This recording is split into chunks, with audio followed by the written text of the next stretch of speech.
Coming up on Dub Zone, it is the Holly Mack show in the Ninja A-League. 4 goals in 2 games for the City Star. The Wanderers upset the Raw as the fight for the top 6 ramps up. And Combank Matilda's boss, Tom Samani, joins us ahead of the She Believes Cup.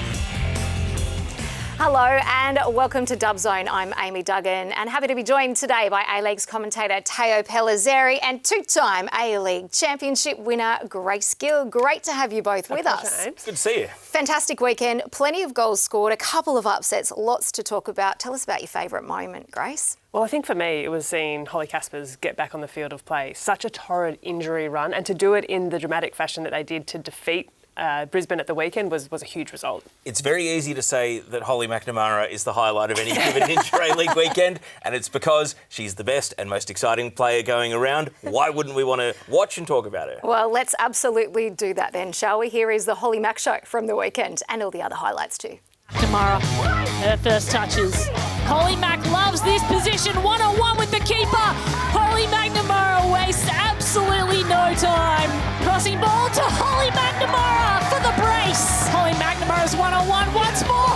She can't be stopped. Holly McNamara can go to work. She's got half the pitch to sprint here. Pryor's chasing. Holly McNamara bearing down on goal. And the outcome was inevitable. Holly McNamara makes it 2. Now known as Holly Mack, of course. Holly McNamara marked her Matilda's call-up with that hat-trick against Western United and then backed it up with another goal off the bench against Newcastle. But shall we start with the Melbourne City game against Western United because it was a trouncing? Yeah, it really was. It took a while for the team to work into the game. Normally we see this dominance from City, but they really had to sort of grind out to get the result. Laura Hughes, I mean, she's a player who this season has found the back of the net more times than ever before, and she needed to add that component to her game. She's done so with aplomb this season, and of course Holly Mack sealing the deal for the team was spectacular. This has happened to Western United before, and I do recall Teresa Pelias sitting at this very desk saying that they didn't have another shocker in them. Well, unfortunately, I don't know if this is a shocker so much as it is just being outplayed by a better team. Melbourne City were rampant, and I think ultimately it's Holly McNamara's movement and speed that ask questions that Western United just couldn't answer. Yeah, and she's such a difficult player to defend against, not just because of her speed, but because of her timing of her runs, the intelligence that she takes off the shoulder of a defender. But her finishes were actually quality as well. They weren't scrappy, they weren't messy, they were really well-taken goals. Well, every good goal has to be set up by someone, well, generally. And the supporting class of Melbourne City has been outstanding. We saw Lords Bosch there also getting involved with that little dribbles through the box and the cutback for the easy tap-in for Holly. How important is it to have players like this that can feed you the most beautiful balls on the spot? Well, I think when you see some of the most successful teams across the course of the competition, it's the assisting players as well. It's not just the leading goal scorer, it's the collective around them. Who's doing the hard grunt work to get the ball into good scoring positions, who's putting it up on a platter, and more often than not, it's players like Lourdes Bosch, who isn't the leading goal scorer for City by any measure, but she's been a wonderful pickup. And Michael Matriciani, credit to him, he's been able to reintegrate Rihanna Pollicina into the starting team. We were, again, questioning her lack of minutes. Was she down on confidence? Well, no, I think the evidence is pretty clear that when she's called upon, she's ready to perform. And obviously her and Holly McNamara are quite good friends off the pitch as well and have, been quite supportive of each other through all of the rehab that Holly's had to go through. So, I think it's reflected in the joy that they play with on the field as well. Yeah, I think so too. Melbourne City now a game away from 16 straight, or an undefeated run of 16, let's get there, tying with Brisbane, with Canberra United, your old squad. I know Teo is a massive fan already and thinks we'll see Melbourne City at the top and possibly in the grand final. Do you support that as well with the way you've seen them play? Yeah, I do. I think there's sort of too much about the team to see them drop off in any kind of spectacular fashion from this point forward. Whether or not they go through completely undefeated is a different question, but I do think they'll finish top.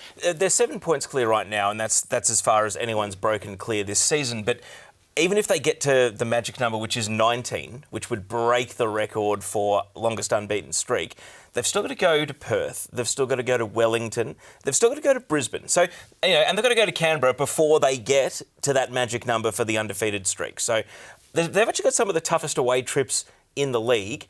I don't want to say invincible season is in play yet, but if there's one team that's equipped to do it, it's Melbourne City. We'll move on to the Newcastle match because they were convincing in this too, but Newcastle did have a number of chances in this match. There must be some lessons learned from the way Newcastle played in breaking down Melbourne City to create those chances. Yeah, absolutely. And I think teams are going to look at what Newcastle did to threaten City and try and do a bit of a copy and paste coming into games going forward. Because Newcastle, for as tough a season as they've had, you've got to look at some of their setup and think, well, this is actually a really cleverly approached game that they've set up in this own. Because as I said, it did take City a really long time to break them down. I mean, if Claire Adams scores the equaliser here, Newcastle's a great chance to even go on and win. They threw everything at Melbourne City, and the reason Holly McNamara had an empty half the pitch to sprint into for the second goal is because they rolled the dice. They took some chances. And I know I sit here most weeks and praise Newcastle in spite of losing, but they are the entertainers. They're a fantastically entertaining team. A bit of bad luck on the goal. Jets fans thought there might have been a foul, and the header from Speckmeyer's, it's an assist for Laura Hughes. It's a very well-placed shot by Hughes, and you sung her praises. I mean,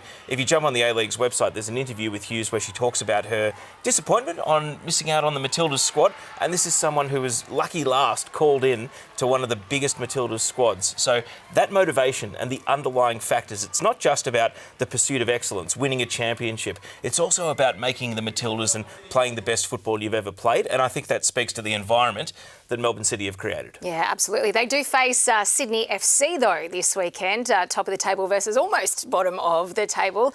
Will this one be a walk in the park, Grace? You know what? I don't think it's going to be as much of a walk in the park as you might suggest looking at the complexion of the ladder. And that's because this is such a grudge match between these two teams across the course of the last few years. These results, these fixtures have so much heat about them. So I think Sydney are actually going to make it really difficult for Melbourne City, whether or not they can steal the 3 points and get the win. But I don't think it's going to be a whitewash, what people might expect. I'm really intrigued by this because Sydney FC's arguably best two performances of the season have come in these grand final rematches. They're going back to Amy Park as well. So, Grace, do Melbourne City finally get over the hump and actually exact some revenge for last season's grand final? Or do they have the frustration of potentially going on to the, great things this season? If Sydney missed the 6, they don't get to take revenge. That's a little bit hollow, isn't it? Well, it's so fascinating because we're coming a team that has been undefeated and a team that has never missed out on finals. They're coming head-to-head in a way in such a crucial clash, a crucial point of the season. And there's so much pressure on both of them for vastly different reasons. So I'm not sure which way it's going to fall, but I think it's going to be a really interesting one. It'll definitely be one to keep your eye on, that is for sure.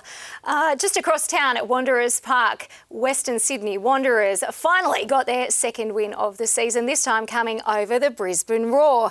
Wanderers' second win of the season, as we mentioned, Sienna Silvesca scoring in that one, and Holly Caspers, your favourite moment of the week, coming off the bench to pick up the winner. Yeah, and this game was interesting. It was a bit of a scrap in the midfield, sort of end to end. Silvesca, obviously, she's having this wonderful season and excellent to see her open scoring for the Western Sydney Wanderers. This came off the back of a Brisbane mistake, and there were a few chances like that across the course of the game where Brisbane made errors. Zara Kruger, a really nice shot from her as well. But it was sort of a game forced on errors, so it wasn't out-and-out teams creating really good, clear-cut opportunities. But what it was, maybe with the exception of this one, I thought this was a really good play by the Wanderers. Lovely moment from Holly Caspers, but a real grapple in the middle of the park. With that said, how they win the ball back is Silvesca wins the ball off Zara Kruger in a duel. And the underlying numbers in this game have baffled me because I've been looking for the reasons why Wanderers closed the gap. Last time they played at Unite Round, Brisbane beat them 4-0. Yeah. Now, it's pretty simple to say Momo Hayashi played in that game and scored 2 goals. But statistically, the Opta data says that Brisbane's 2 best players were their central midfielders, Zara Kruger and Alicia Woods. And I think the reason their numbers were so high is because they spent the entire game battling Amy Chisari for possession. And so Wanderers just had to win their duels. They had to break even across the park, and then a couple of mistakes is what ended up undoing the Brisbane Roar. And also we saw the vision there of Sian Fryer having her operation on her ankle now, and I do think the relationship between the twins, the sisters up front for Brisbane, has a big impact. My question, you were calling the action, Grace, and I was watching at the ground. Do you think that without Sian Fryer, Brisbane has lost the fear factor of quick players? Because their fastest player probably on the pitch was Emily Pringle, and I didn't notice her influence or Kush LaRue's influence. And then I went and looked at the numbers. Kush LaRue actually led the Wanderers in duels. So all they had to do was break even and stop Brisbane's next fastest player. Is that what they're missing to put the fear factor back into opposing defences again? Well, it goes without saying that if you take a Matilda out of the squad, of course it takes out an element of the attack. But also Brisbane, not just without Hayashi, without Leah Varley at the back as well, add Sian Fryer into that mix. And there's sort of a spine of really good players across the team that I think have really helped them for the course of the season. Without those three, it showed. They've also dropped 4 of their last 5, Teo, and have had some pretty, outlandish mistakes at the back. Yeah, I guess, these things hurt as they accumulate over time. And looking at the 6-pointers, they've already lost home and away to Canberra. They've already played their 2 home and away games against Wellington. So in terms of the teams they're battling for that spot in the top 6, Mariners, who they beat in Brisbane, they got Mariners away.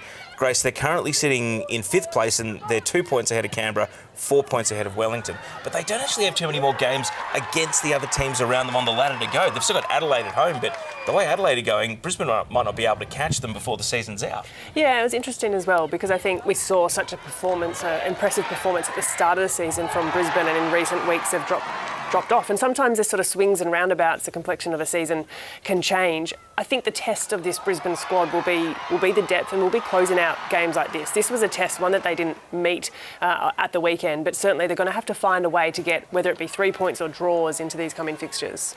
And as we see here, this was the decisive moment where Canberra came from behind to beat them up in Brisbane and take 6 points from 6 off the Raw this season. Just lastly on the Wanderers, Holly Caspers had played 3 minutes on November 30 and re-injured her toe, and it was great to see her back, and it's a reminder of maybe the extra dimension the Wanderers need to be a real wrecking ball from the bottom of the table and try to get off the bottom of the table before the end of the season. Yeah, they can be disruptors, and I think someone like Holly Caspers is such a bright personality in the team, and watching the team afterwards celebrate, there's a real energy about them, so I wouldn't be surprised if they go on. Whether or not they can make finals may be out of the question, but if they go on and have a really strong end of the season. There's a reason we demand a lot of this team. It's because there's clear talent. Yes, there is clear talent. There's Matilda's potential across the park. There is clear talent, and they're a very likeable, easy team to want to do well. And can't you have some fun ruining the party for some other people further up the ladder? On that note, let's get some post-match reaction from the goal scorer, Holly Caspers, followed by Tamiki Yallop. I feel, ecstatic. I think I'm happy we've won, but I'm also happy that, scored on a comeback. Not everyone can do that, and I feel very lucky that I was able to. My first return to the game wasn't as great of a success, so it's good to get a really big win under our belt. I think it's that part of the season. There's plenty of games to review now when you're coming up against opposition, so things are changing and we have to adapt to that as well, and whether we tweak our football or look at things a different way, we need to be able to do that in the game as it's happening. So that's something that we can improve on, and I don't think we've played our best football yet, so I think as long as we can stay in there and grind it out through this tough period, I think we'll come out towards the end of the season strong again. Tamiki Yallop there wrapping up her thoughts after that loss to the Wanderers at the weekend, and after losing 4 out of the last 5, a little bit of work to do to grind out those wins as we move forward. Let's now check in with Narlene Mastu on socials and see what's cooking thanks to Ninja.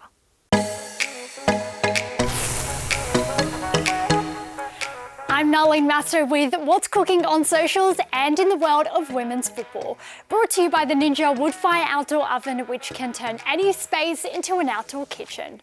Canberra United celebrated Heritage Round at McKellar Park during their clash against Central Coast Mariners. It was an opportunity to celebrate the club's founders, players and supporters who've contributed to the growth of women's football in the nation's capital. We also saw 3 legends, Sally Shippard, Caitlin Munoz and Ashley Sykes, inducted into Capital Football's Hall of Fame. Now, any match at Leichhardt Oval is always a fun day out, but there was one A-Leagues fan that caught our eye in particular. A Sydney FC supporter went all out wearing a blow-up Grimace costume while getting behind Millie Farrow. Now, you're probably thinking, what is the correlation between the two? And while we may not know that, one thing is for sure, it's absolutely iconic. Now, finally, the CommBank Young Matilda squad for the Pacific Oz Sports 4 Nations tournament is out, and it's packed with Ninja A-League stars. The likes of Indiana Dos Santos, Tiana Fuller, Grace Kualamu, Sienna Silvestre and Mary Stanich-Floody, who've been on fire this season, are just some of the standout names. This is the first squad picked by interim head coach Corey Babington, previously the assistant to Leah Blaney. Australia will face the senior teams of Vanuatu, Solomon Islands and Thailand's under-20 women's national side ahead of the AFC Asian qualifiers. Now that's all we got time for on the weekly wrap of all things social, brought to you by the Ninja Woodfire Outdoor Oven, and it's time to head back to the Dub Zone crew. Well, let's go from the young Matildas to the Matildas and welcome a very special guest, CommBank Matildas interim coach Tommy Sermanni. Welcome to Dub Zone. Thank you. Thanks very much. Great to be here. You've recently selected the squad for She Believes, which you'll head into camp very shortly. Tell us about the makeup of the squad and some of those big changes. Well, it's like any squad. There's a bit of balance of everything. We're obviously trying to look at some new players, some players who are doing well in the A-League Women and bring them in. But at the same time, obviously, we want to keep the stable core of the squad, particularly for a tournament such as this. Tommy, wonderful to see Holly McNamara in the Matildas squad. Of course, she's been managed really well by Melbourne City. Can you tell us about how you're going to manage her equally as well coming into the Matildas camp? Well, fortunately, these days we've got extremely good, as we've had for some time, I may add, some really good medical staff and sports science staff. So, they'll be in touch with Melbourne City and they'll be, we'll make sure that we look after her. Everybody wants her healthy. She had a cracking weekend, Tommy, which, she's been able to hit the back of the net a few times since coming back. It must be really pleasing to see her playing well. But you've also selected 5 other A-League players in the squad. What does that say about the standard of the competition this year?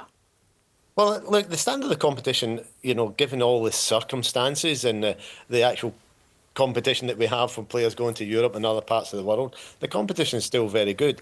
And I think the key thing, though, when you're looking at national team players, you're looking at players individually. So, within the A-League Women, there are some very good individual players and some very talented players coming through our system. And of course, Tommy, coming up to the She Believes Cup, vastly different opponents that you're going to be facing. Are you going to set up the formation, the team differently depending on those opponents? There'll probably be some slight changes. Obviously, the style of Japan's very different to the US, and then Colombia's got a style different to both of those. So, to some degree, tactically, perhaps even in a formational sense, we'll set up differently in the different games. It's difficult to say at the moment because, at this particular moment in time, you've just got your heart in your mouth, hoping that all your players are going to stay fit and healthy and that you're going to be able to come in with 23 players to select from who are all healthy and then sort of go from there. But there'll certainly be some tactical differences and perhaps formational differences in each of the games. Tom, that's the short-term plan for She Believes, but what about the long-term planning for Asian Cup? Regardless of who the coach is, what responsibility do you feel to do some of the prep work for 12 months' time and the Asian Cup? Well, it's important. As I've said, I think probably numerous times, people fed up hearing it. Running the national team is that you've got to be ready for the present, but you're preparing for the future. And if you look at this squad, there's probably 6, 7 or 8 young players or youngish players or inexperienced players who are in this squad that will be in contention for the Asian Cup next year. And at the same time, we've still got a core of very good and very talented senior players. So that, it's a constant, it's just a constant process of preparing for now, but rebuilding for the future as you go along. Tommy, you mentioned some of those young players coming through the system now. Is that why we're seeing a player like Lainey Fry in the squad?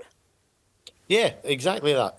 She's come into the A-League Women and hasn't been in there for very long, but she's made a great impact. So, those are players that we're looking at. And what I want those players to do is actually to start to inspire other players in the A-League Women to sort of perform well enough and know that if they do perform well enough, there's a chance that they'll get in the national team. And I guess I have a bit of a cheeky question for you, Tom, as well. Obviously, you're the interim coach at the moment. We were expecting an appointment by now. That seems to have been pushed out. How long are you willing to sit in this interim role? Until the Asian Cup, or are you hoping it's all sorted well before then? as long as a piece of string. I'm here as long as they need me. That won't be going through to the Asian Cup. But, you know, I'm just here till they find somebody that they want to take the team forward from here in the longer term. And it's important for the Federation to get this appointment right, not just for now, not even just for the Asian Cup, but for the foreseeable future after that, for the next 3 or 4 years, or the next campaign, World Cup and Olympics. So it's important to get that right. So I'm just happy to be here as long as they need me to fill in the seat and to hopefully keep the programme stable, keep building the programme and keep it ticking along, so that whoever comes in is not having to do a rebuild job from the bottom upwards. Tom, tell us about your communication with Tash prior since the last time the Matildas were in camp, because she got sent off and missed a couple of games suspended. She suffered a head clash, which was, in her words, mainly a blow to the nose, and then missed a game in addition to being subbed off early. What has your communication with Tash been like, given that she made such a great impression on Matilda's debut, but has had on and off performances and appearances ever since the camp was last held? Well, I think she was a wee bit unlucky with the send-off, first and foremost. And as I say, I spoke to her after the concussion, and she was perfectly lucid, so I knew it wasn't too bad. And but she's a resilient character. She's a mature player, although she's obviously new to the national team. She's been in and around the structure for a long time after having some time off. And as I say, she's not sort of a very young player who have got some of those anxieties. You know, she's a mature player on the field, and she's a very mature person off the field. And Tommy, of course, with every squad chosen, there's a few players who do miss out on selection. What has the conversation been like with some of those A-League-based players who haven't made this cut? I've spoken to a couple of players. The challenge now, it's a good question, that, Grace. The challenge is now actually being able to speak to the players, because we've got such a big pool of players that it's difficult to get round everybody and give everybody, you know, satisfactory information. You sort of do that as best you can. But the reality is we've got a big squad, a competitive squad, and I think, as you've seen over the last 6 months, we have sort of given opportunities to players. So the things that I would say generically to players who maybe haven't made this particular squad is that they have to keep turning up, keep performing well, and just keep doing the job as best they can, because football has a strange way of changing very quickly. In terms of results, is the She Believes Cup a free hit for this group, or do you have expectations of win, draw, loss in mind for what you actually want out of these matches? We always want to win. It's as simple as that. I think the reality in a national team is that there are different times in the cycle where different things are more important than others. So winning might not be the number one priority at a particular moment in time. But any time we go into a tournament where we're playing against, it's more, not so much necessarily winning the tournament, it's about us being able to play and perform well and get results against the best teams in the world. That's what we want to do. And this is a game where we're coming up against two of the best teams in the world and a third team that is extremely competitive and difficult to play against. So what's important for us, first and foremost, is how well we perform against these teams. Then it's also important that we try and get results against these teams, because we're in a results-driven business. So getting wins has a lot of other benefits, as well as, you know, the making life a lot easier for everybody. Winning actually helps build the confidence of the team and the confidence of the team going forward. Well, Tommy Simani, we thank you so much for your time on Dove Zone today, and wish you all the best against Japan, the USA and Colombia over the next couple of weeks. We will be there supporting and watching on. Thank you very much. Yeah, big thank you again to Tommy Simani. Shall we head to Leichhardt, where we had big hopes for Sydney FC, but they've fallen short yet again, this time going down 2-1. To my experts here, Is there a point in this season that we actually have to put a line through Sydney FC? Because I feel like we're making excuses for them over and over and over and just waiting for this turn of fortunes, and it's just not coming. Well, we make excuses because they shouldn't be where they are on the ladder. But I think at this point in the season, there's now an element of what's in their control and what's out of their control. If everything in their control goes their way and everything out of their control goes their way, they still have a chance. If it's not a perfect storm, a perfect coming together of all of those things, I think we might have seen the last of Sydney FC for the season. I think we're seeing evidence that they can win a game. I just don't think we're seeing evidence they can win 6 out of their last 8, which is at least what they need to do from here. And you speak about favours and favourable results. Beating Western United head-to-head, this is one of the teams that they could have caught if they'd been able to take the 3 points. So for the 3 points to swing the other way, that's absolutely huge. What did you make of Sydney FC changing both their goalkeepers? Jasmine Black, who's yet to make her Ninja A-League debut sitting on the bench, was nominally the third keeper. And then they signed Beth Mason-Jones during the week. And so the 2 goalkeepers they'd used this season, Brie Edwards and Talia Franco, neither of them in the matchday squad, and to the best of my knowledge, both of them healthy scratches. Well, quite an introduction for Beth Mason-Jones to be making that penalty save. But this is a statement from Ante, because how often do we see in football where both keepers are dropped for 2 keepers who haven't played either in a very long time or ever before? A statement, Ante, we know, is superstitious. He goes with the same players over and over again. But when they're winning. When they're winning. When they're not, something has got to give. And what he's looked at is the goalkeeping ranks. But is it the wrong statement? They're the lowest scoring team in the league. I mean, they've relocated Beth Mason-Jones from Victoria. I mean, Correa Aquino, who scored goals in this league last season, isn't even signed to an NPL team. She's signed to Avondale in the 2nd tier. Why wouldn't you bring her up? They need goals. They don't. I mean, why is goalkeeper the rein that Ante Juric decided to pull? It's something you're going to have to chat to Ante about, because I'm sure for Brie Edwards and Talia Franco sitting in the stand somewhere, they're probably asking the same questions. It's a really tough one to take. And as a team, it changes the complexion of the back line. It changes the relationship with the defenders, the conversations you have at the back. Beth Mason-Jones has been out of the league for 6 years. Yep. 6 years. So to come in, know the team, know the dynamic of the league, know her players' strengths and weaknesses, you can't find that in 3 or 4 days. But credit to her, she had a good game. She made a penalty save, a crucial moment in the game, and I think she has done enough to keep her starting spot in this Sydney FC side.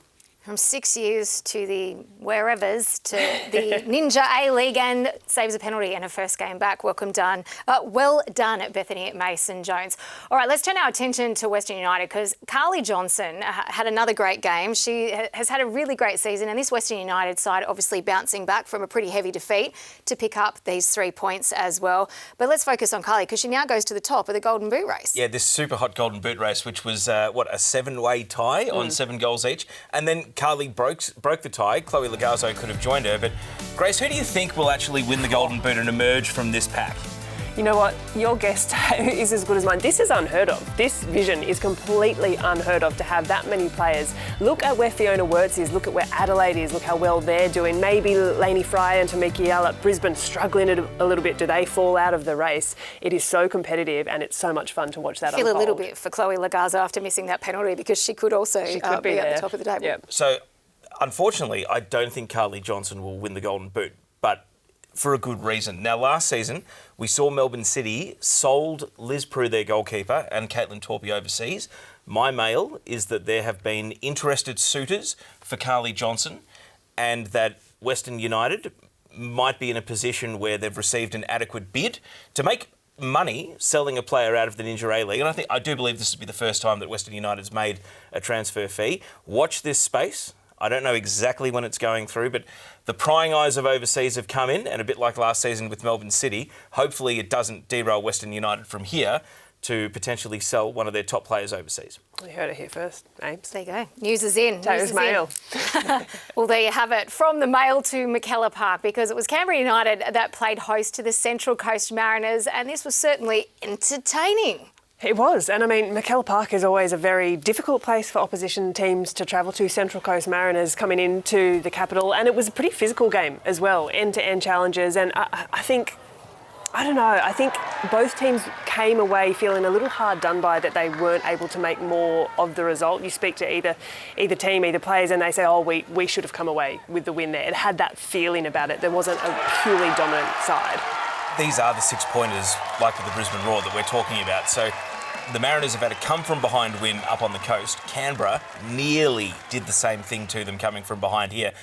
Really, I think walked away. You say both teams feel they should have won. Canberra should have won. They hit the woodwork twice in the last 5 minutes. And they were the, bit of home ground momentum. They were the ones finishing stronger in the game. Well, they also denied a penalty in the 89th. What did you think of that? What did you think of that one, Ames? Did you think it was a penalty? We'll take a look at it and see what we think. For me, and this is obviously as a former Canberra player, I didn't think there was enough in it. I didn't think there was excessive force coming through from Annabelle Martin. If that's a penalty, if that's a precedent set for a penalty, I think it opens up a serious can of worms. I don't think there's enough in it.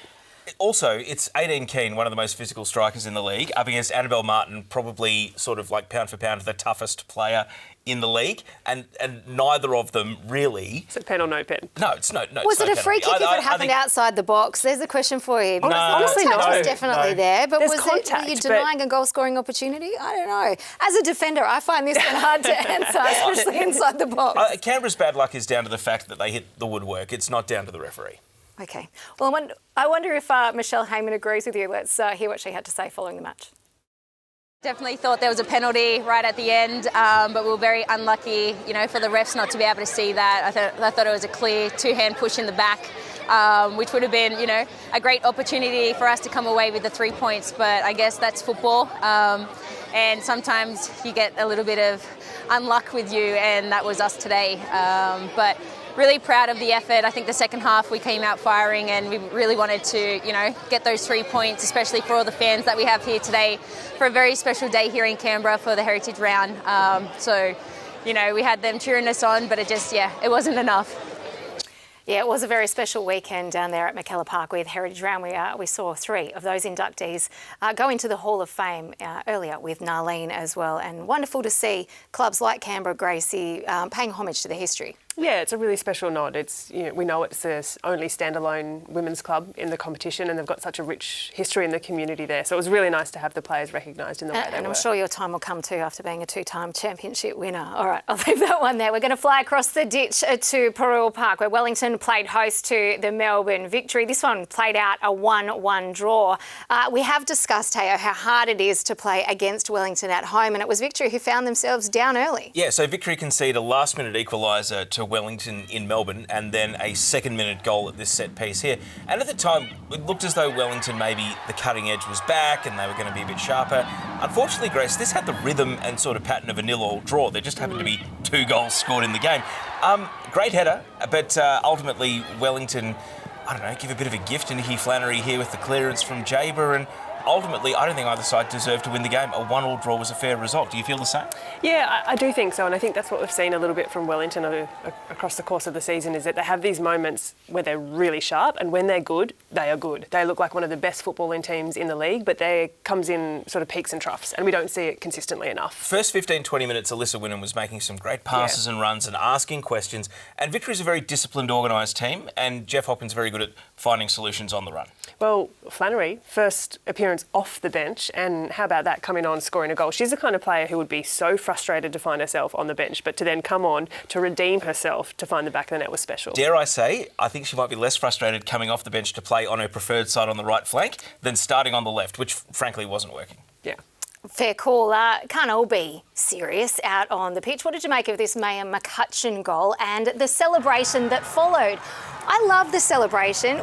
We used to see a lot more creativity in the celebration. I think this is wonderful and I want to see more of it. I am all for this, and we'll put a shout out to the league for the best celebrations, because that is up there at the moment, and I really love to see the joy amongst the team. They got some great photographers in New Zealand too, and thankfully they were all down at Wellington's end in that corner to get the photos of the celebration as well.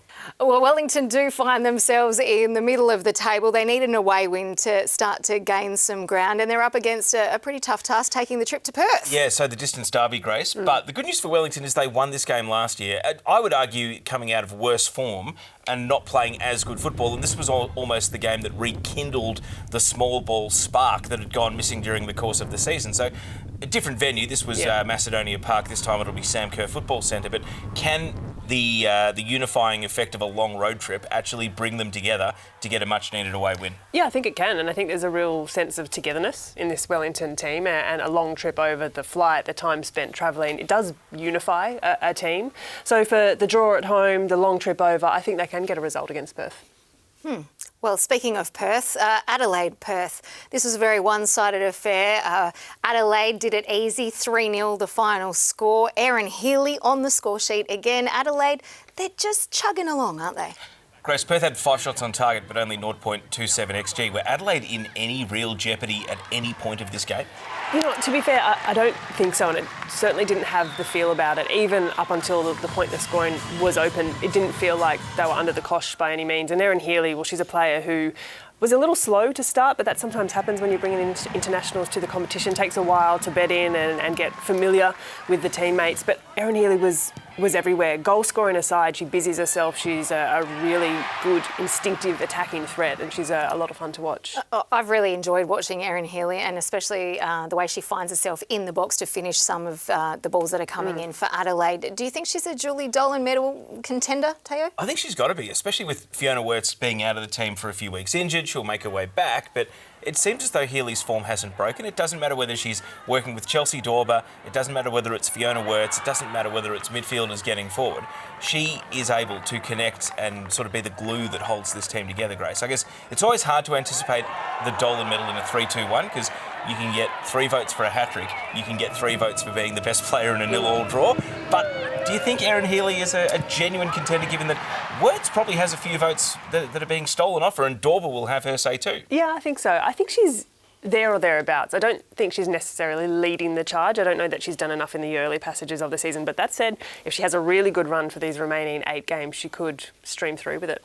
Well, we'll have to keep a watch on the results of that one, of course, culminating at the end of the season. Shall we take a look at the ladder?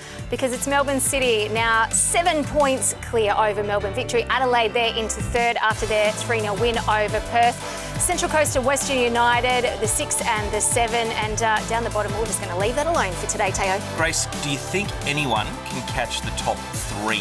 So we know City's broken well clear, but what about Victory and Adelaide battling for second place, double chance, guaranteed home final as well? Can you see any of the chasing pack catching the top 3? Yeah, I can. Western United biting at the heels of Adelaide. They've been a little bit up and down, but there's a real logjam, a real bottleneck in amongst the middle of the table, which is just where we want it to be coming into the tail end of the season. Well, it certainly makes it interesting. And talking of the tail end, have a look at this one to kick off your weekend on Friday night. Western Sydney Wanderers hoping for 3 points to jump both Sydney FC and potentially Newcastle if they can get the win at Wanderers Football Park, followed on Saturday. Adelaide United and Canberra United at Coopers, and Melbourne City and Sydney FC in that what will be an emotional derby, it always is heated, at Amy Park. On Sunday, Melbourne Victory and Central Coast Mariners at the home of the Matildas, and that'll be followed by Brisbane Roar and Western United. 6 p.m, Perry Park. Perth Glory and Wellington Phoenix will round out your Sunday night. You can just sit back on a Sunday afternoon and watch all 3 if you like at the Sam Kerr Football Centre. Of course, all of those matches on 10 Play and Paramount. Plus, shall we check out what's happening on Total A-Leagues this week?